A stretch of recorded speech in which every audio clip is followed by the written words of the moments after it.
क्या आपने कभी महसूस किया है, एक वक्त ऐसा भी आता है जब लोग अचानक आपकी तारीफ करना छोड़ देते हैं। वही लोग जो कभी आपकी हर बात पर खुश होते थे, आपकी कामयाबी पर तालियां बजाते थे, आपके साथ तस्वीरें बनवाते थे, आहिस्ता आहिस्ता खामोश हो जाते हैं।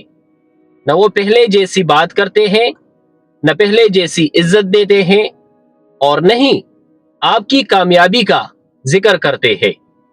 तब इंसान सोचने पर मजबूर हो जाता है, आखिर ऐसा क्यों होता है? क्या मेरी कदर खत्म हो गई है, या फिर उस खामोशी के पीछे कोई और हकीकत छुपी होती है? अस्सलाम वालेकुम, मैं हूं अब्दुल मजीद और आप तमाम देखने और सुनने वालों को खुश आमदीद। आज हम बात कर रहे हैं उस खामोशी के बारे में जो अक्सर इंसान को उस वक्त सुनाई देती है जब लोगों की तारीफ अचानक खत्म हो जाती है।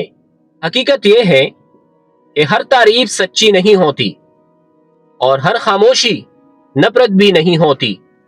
कुछ लोग उस वक्त तक आपकी तारीफ करते हैं जब तक उन्हें आपसे कोई फायदा होता है।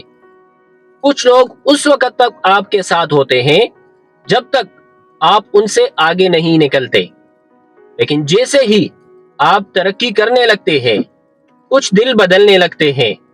तारीफ की जगह खामोशी आ जाती है और बाज़ औक़ात खामोशी के पीछे हसद छुपा होता है। लेकिन एक और हकीकत भी है जिसे हम अक्सर भूल जाते हैं।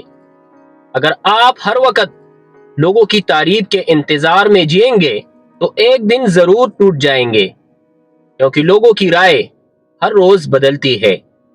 आज वो आपकी तारीफ करेंगे, कल वही लोग आप पर तनकीद भी कर सकते हैं। अगर आपने अपनी खुशी दूसरों की तारीफ से जोड़ दी तो आप कभी हकीकी सुकून हासिल नहीं कर सकेंगे। याद रखो, दुनिया की सबसे कीमती तारीफ वो है जो आपका रब आपके अमल पर करे, क्योंकि लोगों की तारीफ चंद लम्हों की होती है, लेकिन अल्लाह की रजा हमेशा रहती है। इसलिए अगर एक दिन लोग आपकी तारीफ करना छोड़ दे तो अपनी मेहनत छोड़ मत देना, अपना अखलाक छोड़ मत देना, अपने ख्वाब छोड़ मत देना, क्योंकि दरख्त फल देना इसलिए नहीं छोड़ता कि लोगों ने उसकी तारीफ बनकर दी। असल कामयाब इंसान वो नहीं जिसकी हर कोई तारीफ करे, बल्कि वो है जो तारीफ और तनकीद दोनों में अपने रास्ते पर कायम रहे। वो चाहता है कि उसका मकसद लोगों को खुश करना नहीं, बल्कि सही रास्ते पर चलना है। और आखिर में एक सवाल छोड़कर जाना चाहता हूँ, आपके ख्याल में इंसान को ज्यादा अहमियत किस चीज को देनी चाहिए, लोगों की तारीफ को या अपने किरदार को? अपने ख्यालात कमेंट में जरूर बताएं। अगर आपको ये वीडियो अच्छी लगी हो तो वीडियो को लाइक करें और चैनल को जरूर सब्सक्राइब करें। तब तक के लिए अल्लाह हाफिज।